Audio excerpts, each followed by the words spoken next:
The red sun of Helios Prime burned low in the smoky sky. Captain Marcus Vale crawled through the broken stones of what used to be a beautiful city. His armor was dirty and torn. Blood dried on his face from the morning's battle. "Sir, we found something," whispered Sergeant Tom behind him. The young soldier pointed to a hole in the ground where a building had collapsed. Marcus looked down into the darkness. Strange blue lights flickered below. "Keth technology," he said quietly. "The alien invaders always used those cold blue lights. In their buildings, for 3 years, humans had fought the Keth Empire across the stars. The aliens were strong and cruel. They destroyed entire worlds and took slaves from the people they conquered. Helios Prime was supposed to be empty now. The last human colonists had fled months ago. Marcus and his team had come to check if any Keth forces remained. They found more than they expected. "Get the lights," Marcus ordered. His 5-man team prepared to go underground. They moved slowly down the broken stairs. The blue lights grew brighter as they descended. The underground chamber was huge. Rows of metal cages lined the walls. Inside the cages, dozens of alien beings sat in silence. They looked weak and scared. Marcus had seen many different alien species during the war, but these were slaves, not soldiers. "My God," breathed Corporal Jack, "how many are there?" Marcus counted quickly. At least 50. He had never seen so many slaves in one place. Most were from species he did not recognize. Some looked almost human. Others were very different. In the center of the chamber stood a tall Keth warrior. His skin was gray and rough like stone. 4 arms moved as he worked at a control panel. He had not noticed the humans yet, but Marcus noticed something else. In the closest cage sat a young woman who looked almost human. Her skin was pale blue and seemed to glow softly. Her hair was white as snow. Around her neck was a metal collar that pulsed with blue light. She looked up and saw Marcus. Her eyes were large and completely black. When their eyes met, Marcus felt something strange in his head. A whisper of fear and hope mixed together. The Keth warrior turned around. His red eyes blazed with anger. "Humans!" he roared in broken English. "You should not be here." "Fire!" Marcus shouted. The battle was quick but fierce. The Keth warrior was strong and fast. His 4 arms moved like whips. But Marcus and his team were skilled fighters. They surrounded the alien and attacked from all sides. Marcus rolled behind a cage as energy bolts flew past his head. The Keth warrior was tough, but he was alone. Marcus waited for the right moment, then jumped out and fired his rifle. The shot hit the alien in the chest. He fell backward and did not move again. "Clear?" called Tom. The chamber fell silent except for the frightened sounds of the slaves. Marcus walked toward the cages. The strange woman with blue skin watched him approach. When he got close, she spoke in a soft voice that seemed to echo in his mind. "Please," she said, "help us." Marcus looked at her metal collar. It was pulsing faster now, and the blue light was getting brighter. "What is that thing?" "A slave collar," she replied. "It binds me to my master when he dies." She touched the collar with shaking hands. "I die too." Marcus felt cold. "How long do you have?" "Minutes, maybe less." Her voice was calm, but Marcus could feel her fear somehow. It was like having someone else's emotions in his head. The collar suddenly flashed bright white. The woman cried out in pain and fell to her knees. Marcus could feel her pain as if it were his own. Without thinking, he reached through the cage bars and grabbed her hand. "Hold on," he said. "There has to be a way to remove it." "There is," she whispered. "But only the master can remove it, or ... She looked at Marcus with those black eyes. "The collar can transfer to a new master if the old one dies?" Marcus understood. "Transfer to me." "Yes, but then we would be bound together. You would feel what I feel. I would feel what you feel. If one of us dies, the other dies too." Behind them, Tom was checking the other cages. "Sir, we need to move. More Keth forces could come any time." Marcus looked at the woman. She was beautiful in a strange way, but she was also alien. Everything he had been taught said aliens were the enemy. But she was dying and he could save her. "What's your name?" he asked. "Lyra," she replied. "I am from the planet Etheria." I was a healer before the Keth took me. The collar pulsed again. Lyra screamed and fell forward. Marcus could feel her life slipping away. He made his choice. Do it, he said firmly. Transfer the bond to me. Lyra placed her hand on the collar. She spoke words in a language Marcus did not know. The collar flashed bright white again. This time Marcus felt the flash too. It was like lightning in his brain. Suddenly he could feel everything Lyra felt. Her pain, her fear, her hope, but also her relief and gratitude. The collar's blue light faded to a soft glow. A connection was made. Sir, Tom called from across the chamber. We have company. Keth ships incoming. Marcus felt stronger than before. The bond with Lyra seemed to give him new energy. He opened her cage and helped her stand. She was weak but alive. Can you walk? He asked. Yes, she said. But your people will not accept me. I am alien. Marcus looked at his team. They were staring at him with confusion and fear. Tom stepped forward. Sir, regulations say we cannot bring enemy assets back to base. You know what happens to aliens we capture. Marcus knew. Aliens were interrogated, then killed or sent to prison camps. Even alien slaves were not trusted. But now he was bound to Lyra. If she died, he died too. She's not an enemy, Marcus said. She's a prisoner we freed. She's still alien, sir, Tom replied. Command will not allow it. Above them, the sound of Keth ships grew louder. Marcus had to make a choice. Follow orders and watch Lyra die. Taking him with her, or break the rules and save them both. Then we don't go back to base, Marcus said. We go into the ruins. We survive on our own. Sir, that's desertion, Tom said quietly. I know, Marcus helped Lyra walk toward the stairs. But I won't let an innocent person die because of stupid rules. Tom and the other soldiers looked at each other. They had served with Marcus for 2 years. They trusted him, but this was different. We can't come with you, sir, Tom said sadly. You know we can't, Marcus nodded. I understand. Get back to the ship. Tell them I died in the explosion. What explosion? Asked Jack. Marcus pulled a grenade from his belt. This one. Get out now. The soldiers ran for the stairs. Marcus set the grenade timer and grabbed Lyra's hand. Together, they ran toward a different exit he had seen earlier. The explosion shook the ground behind them. Marcus and Lyra emerged into the ruins of the city just as Keth ships passed overhead. They were alone now, bound together by alien technology. With both human and Keth forces hunting them, Marcus looked at Lyra as they hid behind a broken wall. Through their bond, he could feel her thoughts mixing with his own. She was scared but determined. She was grateful but worried about the future. Sorry, she whispered. I never wanted to trap you. You didn't trap me, Marcus replied. I chose this. Above them, the red sun continued to set. The war was far from over. But for the first time in 3 years, Marcus felt like he was fighting for something more than just survival. He was fighting for someone who needed him. The hunt was about to begin. 2 days had passed since Marcus and Lyra escaped the underground chamber. They moved through the ruins of Helios Prime like ghosts, hiding from patrols and scavenging for supplies. The neural bond between them had grown stronger, and Marcus was beginning to understand just how much trouble they were in. Stop, Lyra whispered, grabbing Marcus's arm. Something is wrong. Marcus felt it too through their connection. A cold feeling of danger, like being watched by a predator. He pulled Lyra behind a collapsed wall just as a Keth patrol walked around. The corner, 3 Keth soldiers moved carefully through the rubble, their forearms holding weapons and scanning devices. Their gray skin blended with the stone ruins, making them hard to spot. Marcus held his breath and felt Lyra's fear mixing with his own. The Keth soldiers stopped near their hiding place. One of them spoke in their harsh language. Marcus could not understand the words, but through the bond, he felt Lyra's terror spike.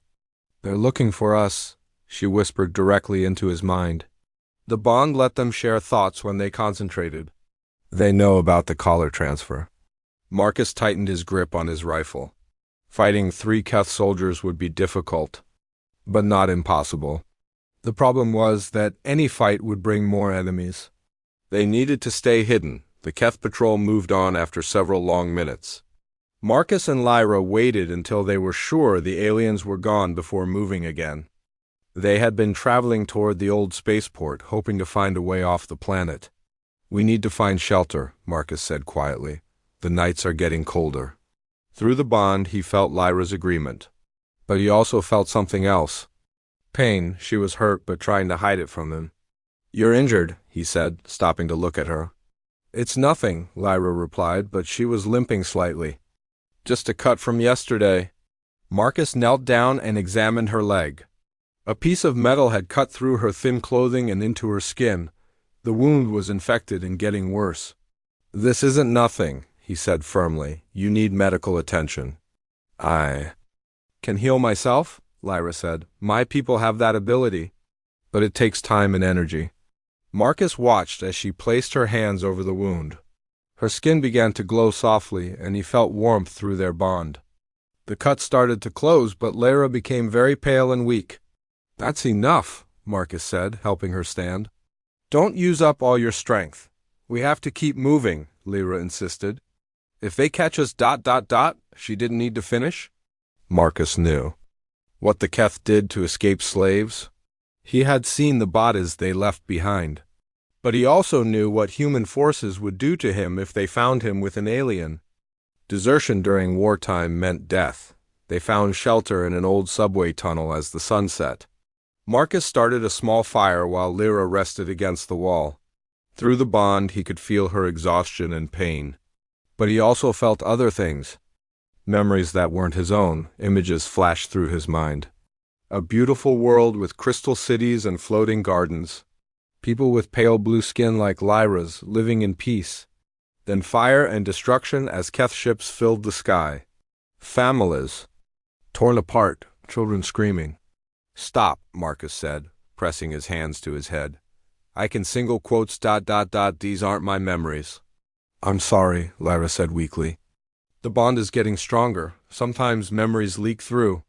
Marcus looked at her with new understanding. "Your homeworld." "Ethiori, the Keth destroyed it. 3 years ago," Lyra nodded. "Just before they attacked your colonies. My people were healers and artists. We had no weapons, no armies. We thought our peaceful nature would protect us." Through the bond, Marcus felt her grief and loss.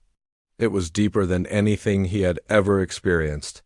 He had lost friends in the war, but Lyra had lost her entire world. How many survived? He asked. "A few thousand, maybe less. Most of us were taken as slaves. Some were killed for sport." Lyra's voice was flat, but Marcus felt the anger burning inside her. "The Keth keep us alive because our healing abilities are useful to them." Marcus felt something stir in his chest. Not just sympathy, but real anger. He had hated the Keth for attacking human colonies. But seeing Lyra's memories made him understand that humans weren't their only victims. "I used to heal wounded children," Lyra continued. "Now I was forced to heal Keth soldiers so they could go back to war. So they could kill more innocents." "That's over now," Marcus said firmly. "You're free." "Am I?" Lyra looked at the collar around her neck. "I'm still wearing their chains." "And now you're wearing them too." Marcus touched his own neck. He couldn't feel a collar, but he knew the bond was there. If Lyra died, he would die too. If he died, she would follow. They were prisoners of alien technology. "We'll find a way to break it," he said. "There has to be a way." "Maybe," Lyra replied, "but even if we do, what then? Your people will never accept me. Mine are scattered across the galaxy or dead." "Where do I belong?" Marcus didn't have an answer. He had been so focused on surviving that he hadn't thought about the future. What would happen if they did escape? Could they ever have normal lives? A sound from outside the tunnel made them both freeze. Footsteps, heavy boots on stone, human boots, Marcus Vale. A voice called, "We know you're in there. Come out with your hands up." Marcus recognized the voice. Lieutenant Brian, one of his former colleagues? Through the bond, he felt Lyra's fear spike again. "They found us," she whispered. "Stay quiet," Marcus replied. He checked his rifle and moved toward the tunnel entrance. "Maybe they'll move on. Vale?" Brian called again. Command knows what you did. You're wanted for desertion and treason. Give up the alien and we can work something out. Marcus felt anger building inside him. Treason? He had saved an innocent life. He had done what was right. I won't let them take you, he whispered to Lyra. Through the bond, he felt her gratitude and fear mixing together. There's another way out, Lyra said quietly. I can sense it. An old maintenance tunnel about 50 meters back. Marcus nodded. They gathered their few supplies and moved deeper into the tunnel. Behind them, they could hear the human patrol entering the subway system. Search every tunnel, Brian ordered. They can't have gone far. Marcus and Lyra found the maintenance tunnel just as flashlights began to shine in their direction. They crawled through the narrow space, trying to stay quiet. The tunnel was barely wide enough for one person, and they had to move single file. Where? Does this lead? Marcus whispered. I don't know, Lyra replied. But it goes up, maybe to the surface. They climbed for what felt like hours. Marcus's arms and legs ached, and through the bond he felt Lyra's exhaustion. But they kept moving. Behind them, they could hear the human patrol searching the main tunnel. Finally, they reached a grate that opened onto a street. Marcus pushed it open carefully and looked out. The area seemed empty, but he could hear vehicles in the distance. Both sides are hunting us now, he said as they emerged into the night air. I know, Lyra replied. I can feel your fear. It's the same as mine. Marcus realized she was right. The bond worked both ways. She felt his emotions just as he felt hers. His fear, his anger, his determination. She knew him better than anyone ever had. We need to find help, he said. Someone who won't turn us. And who would help a human deserter and an alien slave? Lyra asked. Marcus thought about it. Most humans would follow orders and report them. Most aliens would fear getting involved. But there were others on this planet. People who had been forgotten by both sides. The underground, he said. There are rumors of survivors hiding in the deep tunnels, people who don't follow either army. Criminals and outcasts, Lyra said. People like us, Marcus corrected. People who have nowhere else to go. They walked through the ruins under the cover of darkness. Through the bond, Marcus felt Lyra's growing trust in him. She was beginning to believe they might actually survive this, but survival was just the beginning. They needed to find a way to live with their forced connection. They needed to understand what the bond meant for their future. As they searched for the underground hideouts, Marcus felt something changing between them. It wasn't just the neural link anymore. Something deeper was growing. He wasn't sure what to call it, but it felt like the beginning of something important. The hunt continued around them, but Marcus and Lyra were no longer just running away. They were running toward something, a future that neither of them had planned, but both of them were beginning to want. The entrance to the underground hideout was hidden behind a pile of twisted metal and broken concrete. Marcus would have walked right past it if Lyra hadn't stopped him. There, she said, pointing to what looked like just another piece of rubble. I can sense life down there, many people. Marcus looked closer and saw she was right. The metal had been arranged carefully to hide a door. Someone had built this entrance to be invisible from the outside. How can you sense them? He asked. My people are empaths, Lyra explained. We feel the emotions of others. It's stronger now because of our bond. Marcus knocked on the hidden door in the pattern he had heard about from other soldiers. 3 short, 2 long, 3 short. He wasn't sure if it was real or just a rumor. The door opened a crack. A human eye looked out at them, then moved to study Lyra. Marcus heard the click of a weapon being prepared. Human and alien together, a rough voice said. That's not something you see every day. We're not enemies, Marcus said quickly. We're looking for help? Help costs money, the voice replied. What do you have to trade? Marcus showed his rifle and the few supplies they had gathered. Military weapons, medical supplies, information about patrol routes. The door opened wider. A tall human man stood there, wearing dirty clothes and carrying an old shotgun. His face was scarred and his left arm was missing below the elbow. David, the man said. Welcome to paradise." He led them down a long stairway into the depths of the planet. The stairs were carved from solid rock and went down much farther than Marcus had expected. At the bottom, they emerged into a huge cavern lit by electric lights. Marcus was amazed by what he saw. The cavern was full of people, but not just humans. He saw aliens from many different species, all working together. Some were building shelters, others were preparing food. Children of different species played together near a small pool of water. "How many people live here?" Marcus asked. "About 300, David replied. "Humans, Etherians, Vortons, Kalani, and a few others. All refugees from the war." Marcus saw humans and aliens working side by side without fear or hatred. It was something he had never seen before. During the war, humans and aliens were always enemies. Here they were partners. "This is impossible," Marcus said. "Humans and aliens can't live together peacefully." "Tell that to them," David said, pointing to a human woman and an alien man who were clearly in love. "War makes people do terrible things, but it also shows who you really are inside." Lyra was staring at the scene with wonder. Through the bond, Marcus felt her hope and amazement. She had never seen humans and aliens living together either. "How do you survive down here?" Marcus asked. "We work together," David said. "Humans know about weapons and tactics. Aliens know about technology and healing. Everyone contributes what they can." He led them deeper into the cavern. Marcus saw workshops where humans and aliens worked on repairing weapons and equipment. He saw a medical area where alien healers treated injured people of all species. "The Keth and human armies fight each other," David continued, "but they both hunt us. We're proof that their war is pointless." They reached a large tent in the center of the cavern. Inside, Marcus saw an older human man studying maps and reports. He looked up when they entered. "More refugees?" the man asked. "Something more interesting," David replied. "A human soldier and an alien slave. They're bonded." The older man's eyes widened. "Bonded? You mean a neural collar?" "Yes," Lyra said, touching the collar around her neck. "I was bound to a Keth master. When he died, the bond transferred to Marcus."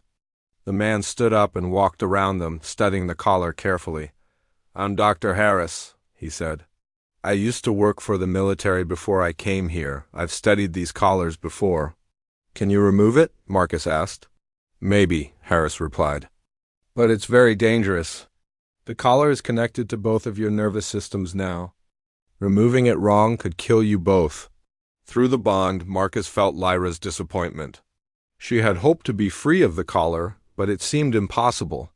"There might be another way," Harris continued. "The underground has contacts with other refugee groups. Some of them have alien scientists who understand Keth technology better than we do." "What do you want in return?" Marcus asked. He knew nothing was free in war. "Your help," Harris said. "Both of you. Marcus, you're a trained soldier.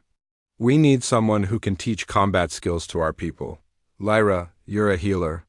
We need medical help." Marcus looked around the cavern again. These people were trying to build something good in the middle of a terrible war. They were proving that humans and aliens could work together. "There's something else," Harris said. "The Keth are planning something big. We've intercepted communications about a new weapon. Something that could end the war completely." "What kind of weapon?" Marcus asked. "We don't know yet," Harris replied. "But we need to find out. Your military training could help us gather intelligence." Marcus felt Lyra's thoughts through the bond. She was afraid of getting involved in more fighting, but she also wanted to help these people who had shown her kindness. "We'll help," Marcus said. "But we need time to rest and recover first." "Of course," Harris said. "David will show you where you can sleep. Tomorrow we'll start planning." David led them to a small room carved into the rock wall. It had 2 beds, a table, and a basin for washing. It wasn't luxurious, but it was safe and clean. "Thank you," Lyra said to David. "I never expected humans to help me." "We're not like the armies up there," David replied. "Down here we judge people by their actions, not their species." After David left, Marcus and Lyra sat on their beds facing each other. The bond between them hummed with shared thoughts and feelings. "What do you think?" Marcus asked. "Should we stay and help them?" "I want to," Lyra said. "These people give me hope. They show that your species and mine can live together peacefully." "It won't be easy," Marcus warned. "If we help them fight the Keth, we'll be putting ourselves in danger again." "We're already in danger," Lyra pointed out. "At least here we're fighting for something good," Marcus nodded. Through the bond he felt her determination and courage. She was right. They couldn't just run and hide forever. They needed to stand for something. "There's something else," Lyra said quietly. "The bond between us. It's changing." Marcus felt it too. The connection was becoming deeper and more complex. At first, it had been just shared sensations and emotions. Now, it was becoming something more personal. "I can feel your memories," she continued. "Your childhood, your family, your fears. You're not just a soldier to me anymore. You're a person with hopes and dreams." "I feel yours too," Marcus admitted. "Your world, your people, your pain. You're not just an alien to me. You're Lyra." They sat in comfortable silence for a while. The bond between them was no longer just a chain binding them together. It was becoming a bridge that connected two different worlds. "Do you think we can make this work?" Lyra asked. "Living together, fighting together?"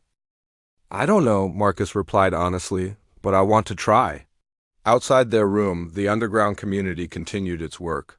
Humans and aliens working together, building a future that neither side had imagined. Marcus and Lyra were part of that future now. The war still raged above them, but down in the underground, something new was growing. Something that might be strong enough to end the fighting and bring peace to the galaxy. Marcus and Lyra were about to become part of something bigger than themselves. Their bond, which had started as a curse, was becoming their greatest strength. The real fight was just beginning. 3 weeks had passed since Marcus and Lyra joined the underground community. Marcus spent his days training volunteers in combat tactics while Lyra worked in the medical center, healing wounded refugees. Their bond had grown stronger, and they could now share thoughts and emotions without effort. "The morning patrol is back," David announced as he entered the main cavern. His face was grim. "They found something bad." Marcus looked up from cleaning his rifle. Through the bond, he felt Lyra's concern from across the cavern where she was treating a sick child. "What kind of bad?" Dr. Harris asked, approaching with several other community leaders. "Keth construction," David replied. "Something big in orbit around the planet. Our people got close enough to see it with telescopes." Harris pulled out a hand-drawn map of the planet and surrounding space. "Show me where." David pointed to a spot above the northern hemisphere. "Right there. It's huge, maybe the size of a small moon, and it's definitely a weapon." Marcus felt his blood run cold. "The planet killer they mentioned before?" "Has to be," Harris said. "If they complete it, everything on this planet dies. Not just humans and aliens, but all life." Through the bond, Marcus felt Lyra's fear spike. She was thinking about the children in the community, both human and alien. They would all die if the weapon was completed. "How long before it's finished?" Marcus asked. "Our scouts think maybe 2 weeks," David replied. 3 at most. Harris looked around at the gathered leaders. "We need to do something. We can't just hide down here and wait to die." "What can we do?" asked Elena, a human woman who ran the food supplies. "We're just, refugees. We don't have warships or armies." "We have something better," Marcus said, standing up. "We have people who want to live, and we have knowledge." Lyra approached them, still wearing her medical apron. "What kind of knowledge?" "Keth technology," Marcus replied. "You worked on similar projects when you were their slave. You know how their weapons work." Lyra nodded slowly. "I helped build orbital platforms before." "But Marcus, accessing those memories, it could be dangerous." "Dangerous how?" Harris asked. "The memories are locked away in my mind," Lyra explained. "The Keth used mental conditioning to hide them. If I try to remember, it could damage my mind permanently." Through the bond, Marcus felt her terror at the thought of losing her sanity. but he also felt her determination to help the community that had welcomed them. "There might be another way," Harris said. "The bond between you two is unique. Marcus, you might be able to help her access the memory safely." "How?" Marcus asked. "Share the mental load," Harris replied. "Let the bond distribute the strain between both of your minds. It's never been tried before, but theoretically it could work." Marcus looked at Lyra. Through their connection, he felt her willingness to try, but also her fear of what might happen to both of them. "If we do this," Marcus said, "and something goes wrong, we both die." "If we don't do this," Lyra replied, "everyone dies." Harris gathered the community leaders in a circle. "We need to vote. Do we attempt to access Lyra's memories and plan an attack on the weapon?" "It's suicide," Elena said. "Even if we get the information, how do we reach an orbital platform?" "We don't have spacecraft." "We have something better," said a new voice. Everyone turned to see Kale, a Kalani alien who rarely spoke at meetings. His blue skin was covered in scales, and his large eyes could see in complete darkness. "What do you mean?" Harris asked. "My people," Kale said in his slow, careful way, "we are not all dead. Some escaped the Kef invasion. They live in hidden ships in the asteroid belt." Marcus felt excitement through the bond. "Ships? How many?" "Enough," Kale replied. "But they will only help if I ask them. And I will only ask if this plan has a chance of success." Harris looked around the circle.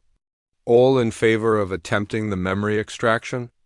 One by one, hands went up. The vote was unanimous. They would risk everything on a desperate plan. "When do we start?" Marcus asked. "Tomorrow," Harris said. "I need time to prepare the medical equipment in case something goes wrong." That night, Marcus and Lyra lay in their beds, unable to sleep. The bond between them carried their shared anxiety and fear. "Are you ready for this?" Marcus asked quietly. "No," Lyra replied honestly. "But I'll do it anyway. These people saved us. Now we save them." "What if the memories are too much? What if we can't handle the strain?" "Then we die together," Lyra said simply. "Just like we've lived together since the binding." Marcus felt her calm acceptance through the bond. She had made peace with the possibility of death. Now he had to do the same. The next morning, the entire community gathered in the main cavern. Harris had set up medical equipment around 2 chairs placed facing each other. "Remember," Harris said as Marcus and Lyra took their seats, "the bond works both ways. Marcus, you'll feel everything Lyra feels. Lyra, let Marcus share the burden. Don't try to protect him from the pain." Marcus took Lyra's hands in his. Their bond hummed with shared determination. "Ready?" Harris asked. They both nodded. Lyra closed her eyes and began to concentrate. Marcus felt her mind reaching into the locked areas of her memory. The Keth conditioning fought back, sending waves of pain through both of them. "Stay with me," Marcus whispered. Through the bond, he took half of the pain into himself. Images began to flash through their shared consciousness. Orbital platforms under construction. Keth engineers working on massive weapons. Technical specifications and security codes. The mental strain was enormous. Marcus felt like his brain was being torn apart. But he also felt Lyra's strength supporting him, just as his strength supported her. "There," Lyra gasped. "I can see. The weapon, it's not just a planet killer. It's a terraforming device." More images flooded through their bond. The weapon would change the planet's atmosphere to match Keth physiology. Every other species would suffocate slowly. "Security. Protocols," Marcus said, his voice strained. "We need to know how to get inside." Lyra pushed deeper into the painful memories. Marcus felt her mind being torn by the Keth conditioning, but he held on, sharing the damage between them. "Got it," she whispered. "But Marcus Dar's something else. A self-destruct system. If we destroy the weapon, it will take out everything in orbit, including any ships we use to get there." Through the bond, Marcus felt her realization. This would be a suicide mission. They could save the planet, but they would die in the process. "That's enough," Harris said, seeing their distress. "You've done enough. But Marcus and Lyra held on for a few more seconds, downloading every detail they could. When they finally broke the connection, both collapsed in their chairs. "Did you get everything?" Harris asked. "Yes," Marcus said weakly, "but it's a one-way trip. Whoever goes up there isn't coming back." The cavern fell silent. Everyone understood what this meant. They could save their world, but some of them would have to die to do it. "I'll go," Marcus sighed, struggling to sit up. "I'm a soldier." "This is what I signed up for. We'll go," Lyra corrected. "The bond won't let us be separated now. We live together or die together." Kale stepped forward. "My people will help, but we need a plan. A real plan, not just brave words." Over the next several hours, they developed their strategy. Kale would contact his hidden fleet. They would provide ships and weapons for the assault. Marcus and Lyra would lead a small team to plant explosives on the weapons core. "How many people do we need?" David asked. "6," Marcus replied. "Any more and we'll be detected. Any less and we can't carry." "Enough explosives." "I'll come with you," David said immediately. "And me," added Elena.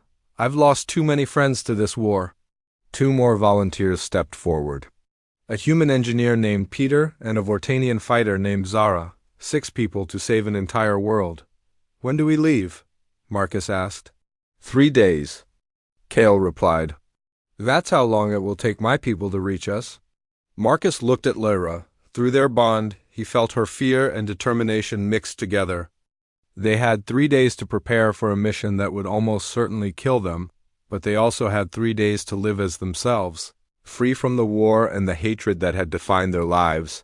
3 days to discover what their bond really meant. The resistance was about to make its final stand. The Kalani ships arrived in the dead of night, silent as shadows against the stars. Marcus watched through binoculars as 6 sleek vessels landed in the ruins near the underground entrance. They looked nothing like human or Keth ships, organic curves instead of hard angles, as if they had been grown rather than built. "Beautiful," Lyra whispered beside him. Through their bond, he felt her awe at seeing ships from another world. Kale emerged from the lead ship with 3 other Kalani. Their scaled skin gleamed in the moonlight, and their large eyes reflected the stars above. Behind them came weapons and equipment unlike anything Marcus had ever seen. "These are gravity bombs," Kale explained as his people unloaded strange spherical devices. "They will collapse the weapon's core from the inside. But they must be placed precisely, or they will not work." Dr. Harris examined the alien technology. With wonder. "How do they work?" "They create a small black hole," Kale replied. "Very small, very brief. But enough to destroy the orbital platform completely." Marcus felt a chill through the bond. Lyra was thinking the same thing there would be no escape from a weapon like that. "How long do we have once they're activated?" Marcus asked. 10 minutes, Kale said. "Maybe less. The gravitational collapse will destroy everything within." 50 kilometers, David laughed bitterly. "So we definitely aren't coming home." "No," Kale agreed. "But your sacrifice will save millions of lives on the planet below." The assault team gathered their equipment and said their goodbyes. Marcus watched as Elena hugged her friends in the community. Peter, the engineer, kissed his wife and children. Zara, the Vortanian warrior, performed a ritual dance with her people. Marcus and Lyra had no one to say goodbye to except each other, but through their bond they didn't need words. They shared their love, their fear, and their determination. Without speaking, "Ready?" Marcus asked the team. "Ready," they replied in unison. The journey to the orbital weapon took 6 hours in the Kalani ships. Marcus had never been in space before, and through the bond he experienced Lyra's memories of traveling between worlds. It should have been beautiful. But all he could think about was the mission ahead. The weapon was even larger than their intelligence had suggested. It hung in space like a metal moon, bristling with defensive systems and docking bays. Energy readings showed it was nearly ready to fire. "There," Lyra said, pointing to a section of the platform. "That's where the core is. I can sense the energy patterns from here." "How do we get inside?" David asked. "Maintenance shaft," Marcus replied, studying the schematics they had downloaded from Lyra's memories. It's barely big enough for one person at a time, but it leads directly to the core. Kale's ship moved closer to the platform, using stealth technology to avoid detection. But as they approached the maintenance shaft, alarms began to sound throughout the weapon. We've been detected, Kale announced. Keth fighters are launching. Through the ship's windows, Marcus saw small fighter craft emerging from the platforms. Hangar bays. Energy bolts began to flash around them as the battle began.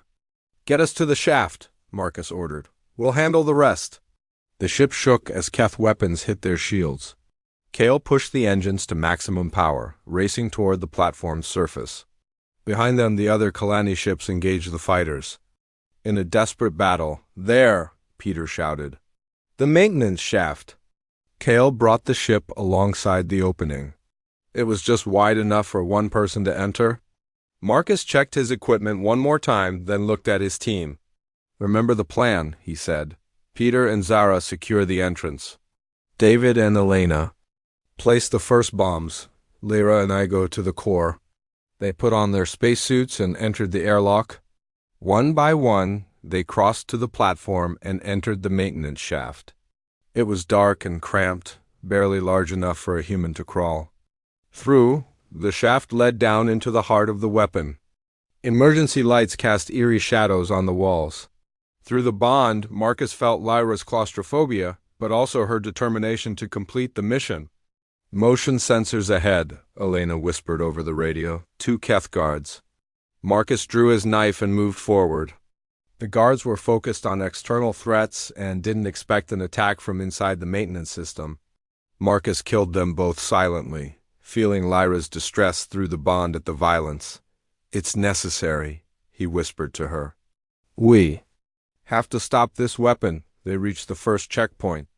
Peter and Zara set up their defensive position while David and Elena placed gravity bombs on the weapon's secondary. First bombs placed, Elena reported. Moving to position 2. Marcus and Lyra continued toward the core. The maintenance shaft opened into a vast chamber filled with pulsing energy conduits. At the center was the weapon's heart, a massive crystal that focused the terraforming energy.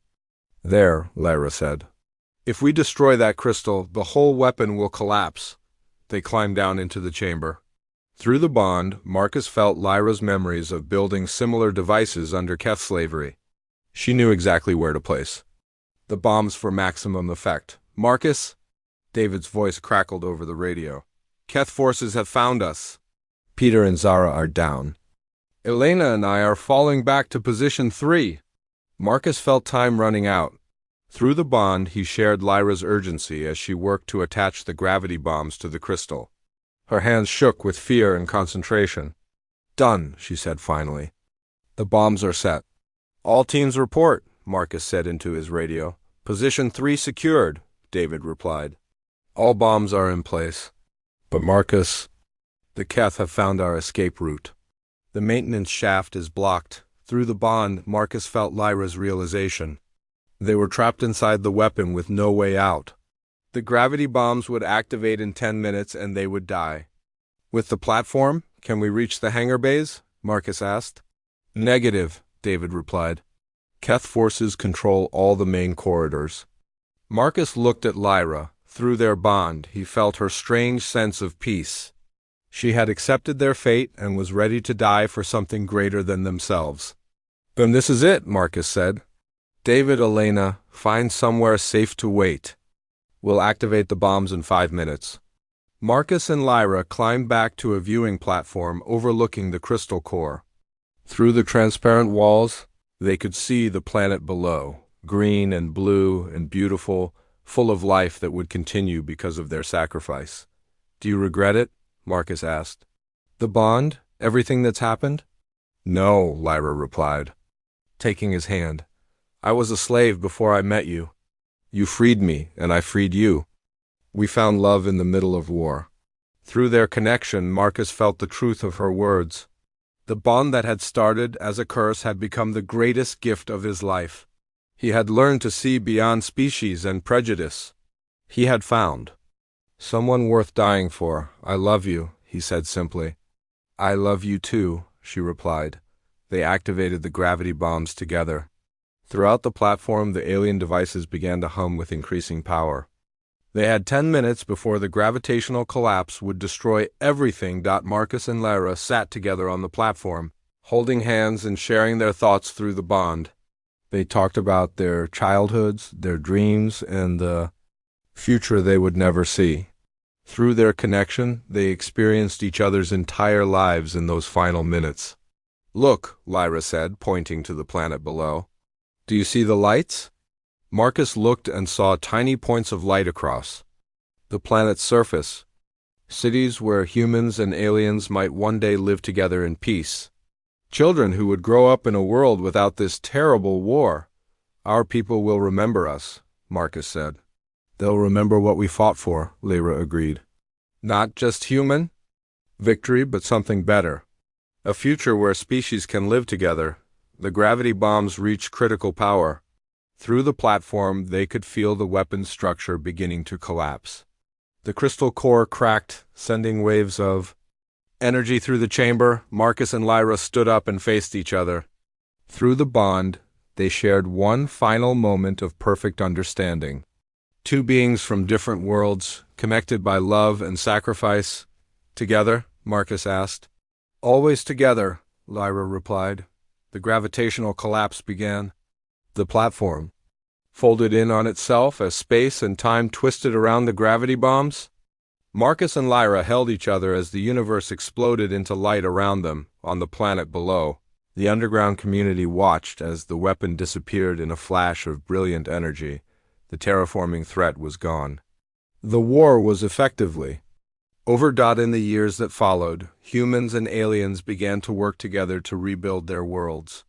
The story of Marcus and Lyra became legend, proof that love could overcome hatred, that different species could find common ground. Their neural bond had been broken by death, but their legacy lived on. In the underground communities that became cities. In the mixed species crews that explored new worlds. In the children who learned that being different didn't mean being enemies. Marcus and Lyra had died as they lived together, fighting for something greater than themselves. Their sacrifice had not just saved one world, but had planted the seeds of a better future for all species in the galaxy. The war was over. The peace they had dreamed of was just beginning.